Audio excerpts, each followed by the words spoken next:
Hello friends, welcome to my channel study blog with Shivendra. देखिए हम लोग क्या पढ़ रहे हैं, भारतीय न्याय संहिता पढ़ रहे हैं। अभी हमने प्राइवेट डिफेंस पूरा कंप्लीट कर दिया है। आज जो हमें पढ़ना है, आज हमें पढ़ना है अबेटमेंट, दुष्प्रेरण, जो कि सेक्शन 45 में बात करता है। आप ध्यान रखिएगा, आज का जो लेक्चर रहेगा वो प्री और मेंस दोनों के ही लिहाज से आपके लिए मोस्ट इंपॉर्टेंट रहेगा। और जो आपको यहां पे चीजें मिलेंगी वो प्री और मेंस दोनों चीजों के लिए मिलेंगी, इसीलिए हमने लिखा है प्री प्लस मेंस लिखा है, ध्यान रखिएगा। और यही 45 से ही आपके मेंस का भी क्वेश्चन बनता है और प्री का भी क्वेश्चन यहां से बनता है। ठीक है, तो आज का जो लेक्चर है आप लोगों के लिए बहुत ही ज्यादा इंपॉर्टेंट रहने वाला है। तो चलिए आइए स्टार्ट करते हैं लेक्चर को। देखिए क्या पढ़ना है, दुष्प्रेरण। यहां जो चैप्टर है आपका, चैप्टर 4 में यह प्रावधान किया गया है, ध्यान से समझिएगा। चैप्टर 4 में प्रावधान है, सेक्शन 45 से लेकर 62 तक ये चैप्टर प्रावधान करता है। और ये चैप्टर आपको 3 चीजों के विषय में बात करता है। क्या क्या बताता है आपको? दुष्प्रेरण के विषय में बताता है, आपराधिक षड्यंत्र के विषय में बताता है और प्रयत्न के विषय में ये चैप्टर बात करता है। लेकिन जब हम आईपीसी पढ़ा करते थे तो ये चैप्टर अलग अलग हुआ करते थे। ये जो टॉपिक है ये अलग अलग चैप्टरों में डिवाइड थे। जैसे आपका दुष्प्रेरण ये अलग चैप्टर में था, आपराधिक षड्यंत्र ये दुष्प्रेरण कहां था, किस सेक्शन में? सेक्शन 107 में दुष्प्रेरण बताया गया था। अब ये सेक्शन 45 में बताया जा रहा है बीएनएस के अंतर्गत। आपराधिक षड्यंत्र जो था वो हम लोग एक सेक्शन 120A और 120B में ये पढ़ा करते थे आईपीसी के अंतर्गत। प्रयत्न हम लोग सेक्शन 511 में पढ़ा करते थे आईपीसी के अंतर्गत। अब क्या हो गया, इन तीनों चीजों को एक ही चैप्टर में डाल दिया गया है।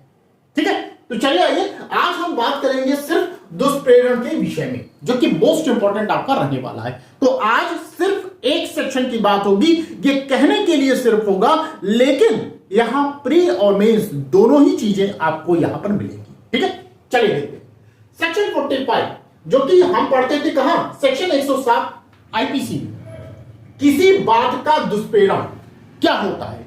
तो सबसे पहले हमें समझना है कि आखिर ये दुष्प्रेरण जो शब्द लिखा गया है इसका क्या मतलब होता है। दुष्प्रेरण का मतलब ये होता है किसी अपराध को करने के लिए कहना। आप किसी व्यक्ति को, आप किसी अपराध को करने के लिए कह रहे हैं तो आप क्या कर रहे हैं, आप दुष्प्रेरित कर रहे हैं। जब आप ये चैप्टर पढ़ेंगे तो यहां 2 शब्द आपको जानना बेहद जरूरी है। पहला होता है, मैं यहां पर लिख देता हूं, पहला होता है दुष्प्रेरण, वही एक और चीज होता है दुष्प्रेरक। दुष्प्रेरण और दुष्प्रेरक 2 शब्द हैं। दुष्प्रेरण क्या होता है कि आप किसी अपराध को करने के लिए किसी व्यक्ति को क्या कर रहे हैं, उकसा कर रहे हैं, या आप करने के लिए कह रहे हैं तो आप क्या कर रहे हैं, दुष्प्रेरित कर रहे हैं। और जो व्यक्ति ऐसा काम करने के लिए कहता है वो क्या कहलाता है, दुष्प्रेरक कहलाता है। जैसे आप किसी व्यक्ति को कह रहे हैं कि भैया ये फला अपराध कर दो, तो आप क्या कर रहे हैं, आप दुष्प्रेरित कर रहे हैं। और आप कहलाएंगे क्या, आप कहलाएंगे दुष्प्रेरक। बात समझ आ गई? तो ये 2 शब्द जो है ना ये इंपॉर्टेंट है। यही अधिकतर स्टूडेंट पढ़ के खत्म कर देते हैं इस चैप्टर को, लेकिन यही नहीं समझ पाते कि दुष्प्रेरण क्या होता है और दुष्प्रेरक क्या होता है। तो दोनों में अंतर आई होप आप समझ चुके होंगे। अब चलिए यहां से कहानी स्टार्ट करते हैं। दुष्प्रेरण का क्या मतलब है, किसी अपराध को करने के लिए दुष्प्रेरित करना ही क्या कहलाता है, दुष्प्रेरण कहलाता है। अब ये दुष्प्रेरण जो है ये कई तरह से हो सकता है। कितने तरीके से? 3 तरीके से हो सकता है। कैसे कैसे, ध्यान रखिएगा। दुष्प्रेरण 3 प्रकार से। कैसे? उकसाने द्वारा दुष्प्रेरण, षड्यंत्र के माध्यम से दुष्प्रेरण, सहायता के माध्यम से दुष्प्रेरण। तो 3 तरीके हैं दुष्प्रेरण के। याद रखिए, ये पूछा जाता है प्री में आपका और मेंस में भी लिखने के लिए आता है। तो 3 तरीके हैं। कौन कौन से हैं? उकसाने द्वारा, षड्यंत्र द्वारा और सहायता द्वारा। अब एक एक करके हम चीजों को एक्सप्लेन करेंगे, समझिएगा। उकसाने द्वारा दुष्प्रेरण के अंतर्गत ये निम्नलिखित चीजें भी आती हैं। अब उकसाना कैसे कैसे हो सकता है, अब इसको देखिए। अपराध करने के लिए सक्रिय रूप से सुझाव देना, यह भी क्या माना जाएगा, उकसाने द्वारा दुष्प्रेरण माना जाएगा। जैसे आप कह रहे हैं कि किसी को कह रहे हैं कि ये फला व्यक्ति है, इसको मारो। आपको ये शक सक्रिय रूप से सुझाव दे रहे हैं। तो ये क्या है, ये सक्रिय रूप से सुझाव के माध्यम से आप उसको क्या कर रहे हैं, उकसा रहे हैं। तो ये क्या माना जाएगा, दुष्प्रेरण माना जाएगा। क्लियर। उत्तेजित करना, पहले जब लड़ाई हुआ करती थी तो कुछ लोग उसी में रहा करते थे, कहते थे ना फला व्यक्ति को मारो और मारो, इसको मारो, ये ऐसे करो वैसे करो। तो ये क्या है, आप उत्तेजित करते हैं, उत्तेजना उसमें लाते हैं। तो ये क्या हो गया, उत्तेजित के माध्यम से आप क्या कर रहे हैं, उसको उकसा रहे हैं किसी व्यक्ति को। ठीक। थर्ड है प्रलोभन देना, आप किसी को पैसा दे रहे हैं और कह रहे हैं कि मैं तुम्हें पैसा दूंगा, आप उसको अगर मारोगे, तुम उसको अगर मार दिए तो इतना पैसा मैं आपको दूंगा। ये क्या कर रहे हैं, आप प्रलोभन दे रहे हैं, प्रलोभन देके आप उसको उकसा रहे हैं। एंड लास्ट हमारा जानबूझकर दुरुपदेशन या तात्विक तथ्य को छिपाना।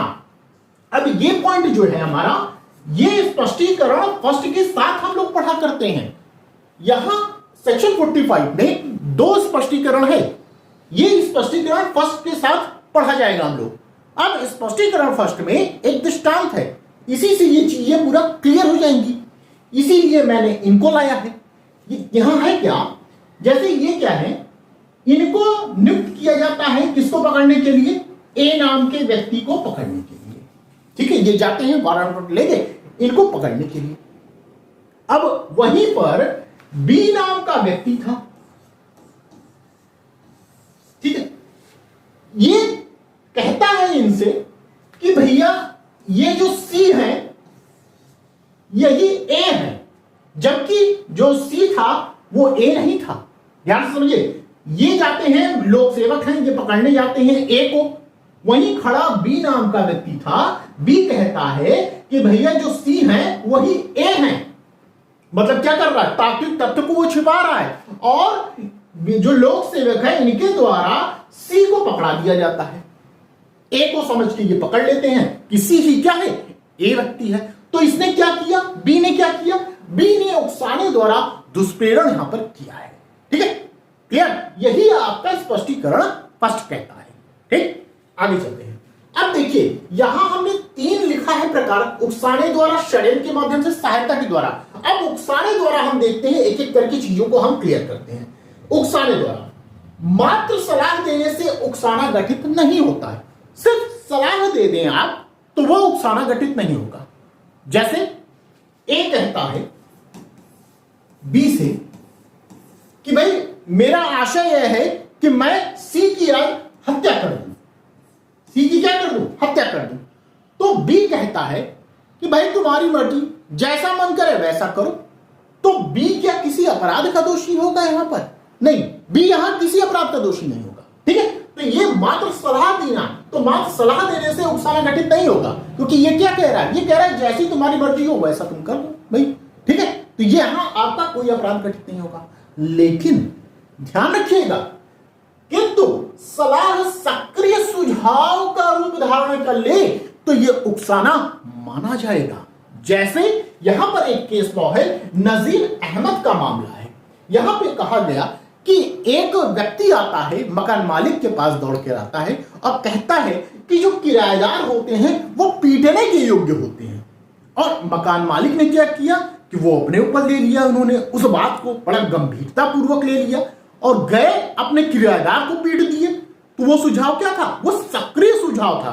तो ये क्या माना जाएगा कि सक्रिय सुझाव का रूप जैसे ही वो धारण कर लिया तो ये उकसाना द्वारा आपका दुष्प्रेरण माना जाएगा। क्लियर, आगे चलिए। प्रश्न ये उठता है कि क्या मौन द्वारा भी दुष्प्रेरण संभव है?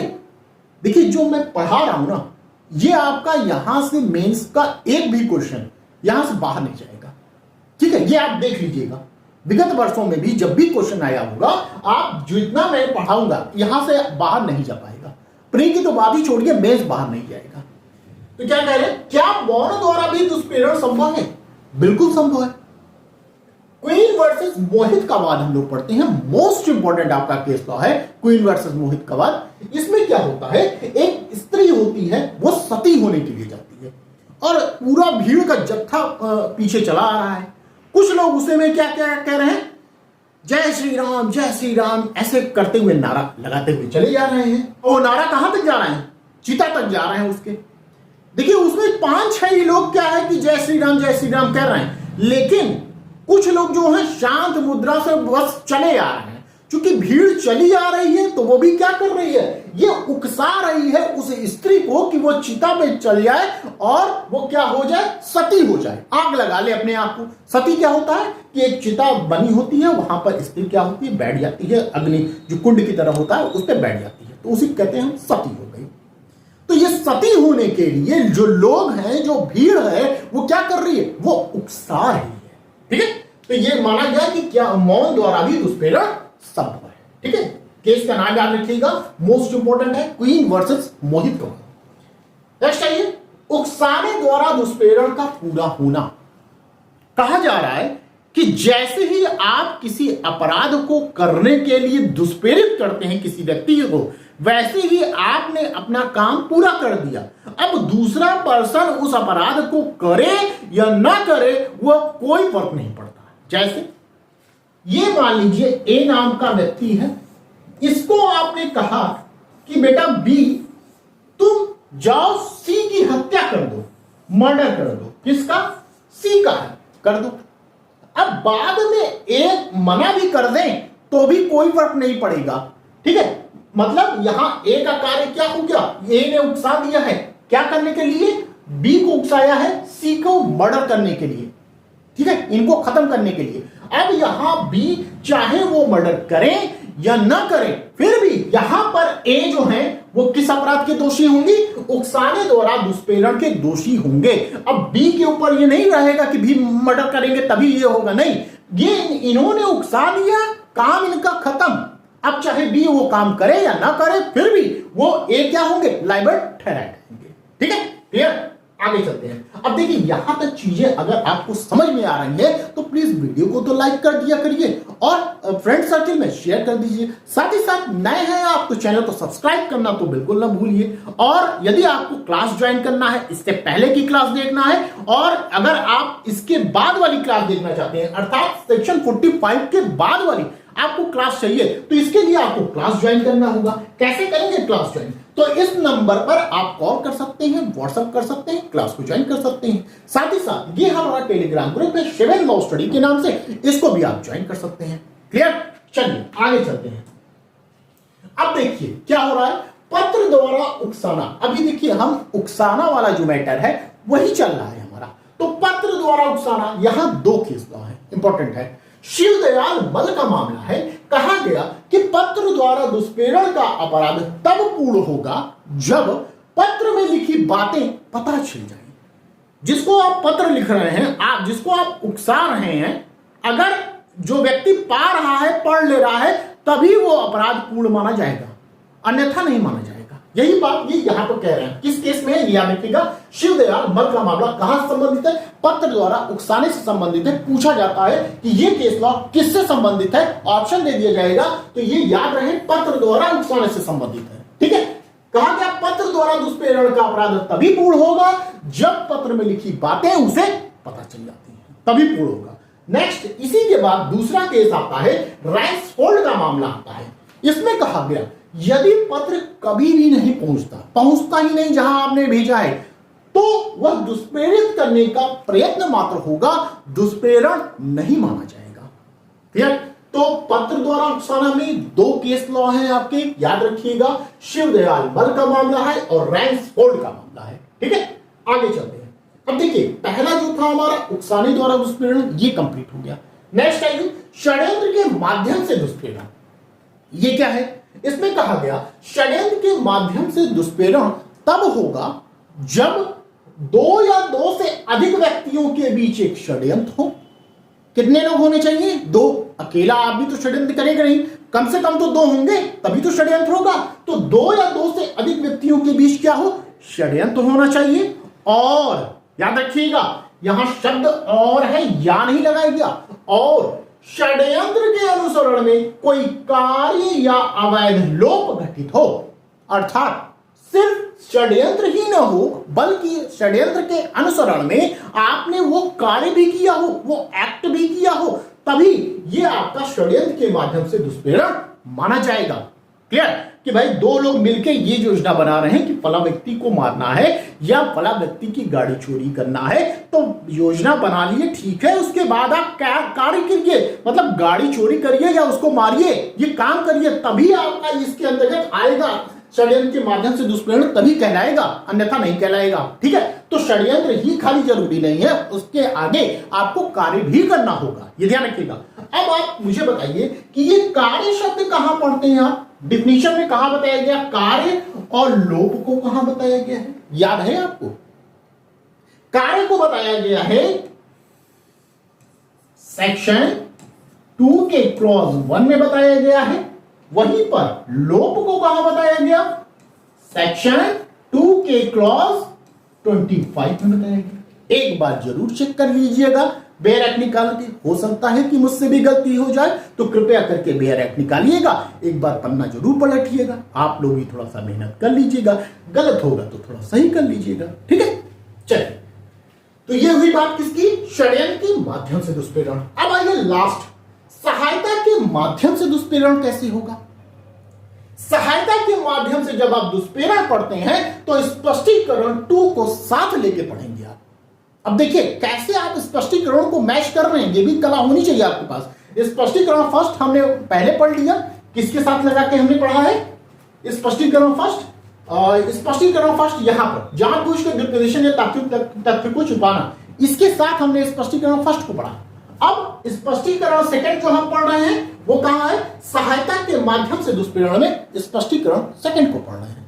क्या कहा गया कि अपराध करने के पहले सहायता के माध्यम से दुष्प्रेरण कब माना जाएगा? तब माना जाएगा जब अपराध करने के पहले, ध्यान रखिएगा यहां पर, अलर्ट रहिएगा, अपराध करने के पहले, जब अपराध हो रहा है उससे पहले, या अपराध करते समय, दो चीजें, अपराध करने से पहले या अपराध करते समय। अपराध करने के बाद नहीं कहा गया है, दो चीज याद रखिएगा, अपराध के पहले या अपराध करते समय, जब अपराध हो रहा है उस समय आशयपूर्वक कोई कार्य किया जाता है और उस कार्य से वास्तव में सहायता पहुंची, ध्यान रखिएगा, वास्तव में सहायता पहुंच रही है, तभी माना जाएगा सहायता के माध्यम से उसने दुष्प्रेरण किया है। ठीक है, समझिएगा। आप सहायता कैसे पहुंचाएंगे? या तो अपराध से पहले पहुंचा रहे हैं, जब अपराध होना है उससे पहले, या अपराध हो रहा है उस समय आप पहुंचा रहे हैं, अपराध होने के बाद नहीं शब्द यूज हुआ है, ये ध्यान रखिएगा। मीन्स लिखिएगा तो गड़बड़ी यहां मत कर दीजिएगा, प्री में भी पूछा जाएगा तो अलर्ट रहिएगा कि अपराध करने के पहले है या अपराध करते समय है, आप कोई सहायता पहुंचा रहे हैं, उस सहायता से वास्तव में उस कार्य में सहायता पहुंच रही है, तभी यहां पर सहायता के माध्यम से दुष्प्रेरण माना जाएगा। जैसे एक नौकर था, नौकर ने क्या किया? दरवाजा खोल दिया रात में कि भाई चोर आए, चोरी करके चले जाए, ठीक, लेकिन चोर नहीं आते हैं। क्या हुआ? नौकर किसी अपराध का दोषी होगा? नहीं, क्योंकि चोरी हुई ही नहीं ना। सहायता, उसने सहायता तो किया मगर वो काम नहीं हुआ, वो कार्य नहीं हुआ, इसलिए ये कुछ नहीं माना जाएगा। क्लियर? लेकिन ध्यान रखिएगा, जैसे ही नौकर अन्य लोगों से यह षड्यंत्र करता है, मिलकर ये कहता है कि भैया 2 बजे रात में मैं मालिक का जो घर का मेन दरवाजा है वो खोल दूंगा, आप लोग आइएगा, आपका स्वागत है, वेलकम है, आइएगा, चोरी करके चले जाइएगा, ठीक। और वो आते हैं, दरवाजा खोल देता है, वो आते हैं, चोरी करके चले जाते हैं। तो यहां क्या होगा? एक चीज तो षड्यंत्र हो गया आपका, और दूसरा उसने क्या किया? सहायता के माध्यम से दुष्प्रेरण किया।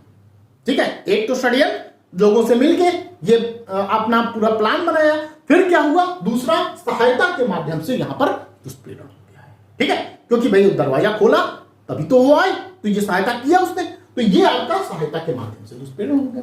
क्लियर? बात समझ में आ गई? आगे चलते हैं। अब देखिए, जब आप सहायता द्वारा दुष्प्रेरण पढ़ते हैं तो वहां 3 चीजें आपको पढ़नी होती हैं, 3 माध्यम से सहायता होगी। पहला, कार्य द्वारा सहायता, दूसरा अवैध लोप द्वारा सहायता, तीसरा सुविधा प्रदान कर सहायता पहुंचाना। अब एक एक करके देखते हैं। कार्य द्वारा सहायता, इसमें केस लॉ है। जब आप 3 चीजें पढ़ते हैं तो तीनों में 3 केस लॉ है। ध्यान रखिएगा, इसमें केस लॉ काफी हमने बताया आपको, तो ध्यान रखिएगा, यहां से क्वेश्चन पूछा जाता है, मेंस में लिखेंगे तो ये सब लिख के आइएगा, कृपया करके, ठीक है। कार्य द्वारा सहायता, इंपरर वर्सेस फैयाज हुसैन का मामला है। यहां पर क्या हुआ कि एक व्यक्ति मकान दिया था किसी लोक सेवक को, किस लिए कि कोई चोर को वो पकड़ेगा तो वहीं पर टॉर्चर करेगा, यातना देगा उसे, तो ये क्या हुआ, कार्य द्वारा सहायता कार्य की। क्लियर, तो ये क्या है, ये कार्य द्वारा सहायता मानी गई। नेक्स्ट, अवैध लोप द्वारा सहायता, यहां केस लॉ है क्वीन वर्सेस कालीचरण का मामला है। यहां पे कहा गया कि सिपाही द्वारा जानबूझकर रास्ते से हट जाना, सिपाही को यह पता था कि उस रास्ते पे कोई वारदात होने वाली है, कोई अपराध घटित होने वाला है या कोई चोर उधर से जाने वाला है, और सिपाही क्या करता है, उस रास्ते से हट जाता है। वो क्या किया, उसने लोप किया, अर्थात वो अहस्तक्षेप उसने किया, उसमें हस्तक्षेप नहीं अहस्तक्षेप किया, इसलिए वो क्या हुआ, अवैध लोप द्वारा उसने सहायता किया है। क्लियर। नेक्स्ट आइए, सुविधा प्रदान कर सहायता पहुंचाना, मोस्ट इंपोर्टेंट आपका केस लॉ, इंपरर वर्सेस उमी का मामला। पुरोहित जी हैं, पंडित जी हैं, वो दुर्विवाह कराते हैं, ये जान के कि भैया ये दूसरा विवाह हो रहा है, वो जानबूझ के ये दुर्विवाह करा रहे हैं, तो पंडित जी ही सुविधा प्रदान कर सहायता पहुंचाने के लिए दायी होंगे, अर्थात यहां सहायता द्वारा दुष्प्रेरण के लिए दायी कौन होगा, पुरोहित जी, पंडित जी को यहां दायी माना जाएगा। क्लियर, तो ये तीनों केस लॉ आपको याद होना चाहिए, emperor versus Faiyaz Hussain, queen versus Kalicharan, emperor versus Umi. ठीक है। नेक्स्ट आइए, अपूर्ण अपराध क्या होता है, ये आपका कंप्लीट हो गया। ठीक है। अब छोटा सा चीज है जिसे अधिकतर आपके इंटरव्यू में भी पूछ लिया जाता है, साथ ही साथ प्री में भी यहां से क्वेश्चन बनता है। अपूर्ण अपराध किसे कहते हैं, जो अभी पूर्ण नहीं हुआ उसे हम क्या कहेंगे, अपूर्ण अपराध। होंगे कौन, तीन चीज है, दुष्प्रेरण, षड्यंत्र और प्रयत्न, ये क्या होते हैं, ये आपके अपूर्ण अपराध के अंतर्गत माने जाते हैं। ठीक है। तो इस तरह आपका जो सेक्शन 45 है ये हमने पूरा कंप्लीट कर दिया। आई होप आपको इतनी चीजें समझ में आई होंगी। यदि समझ में आई हो तो प्लीज वीडियो को लाइक कर दीजिएगा, शेयर कर दीजिएगा, चैनल पर यदि आप नए हैं तो चैनल को सब्सक्राइब कर दीजिएगा। साथ ही साथ आपको अगर क्लास ज्वाइन करनी होगी, चाहे बीएनएस की, बीएसए की, बीएनएसएस की, तो आप मुझे कॉल कर सकते हैं और क्लास को ज्वाइन कर सकते हैं। तो बस आज के लिए इतना ही, फिर मिलते हैं नेक्स्ट वीडियो में। Thank you.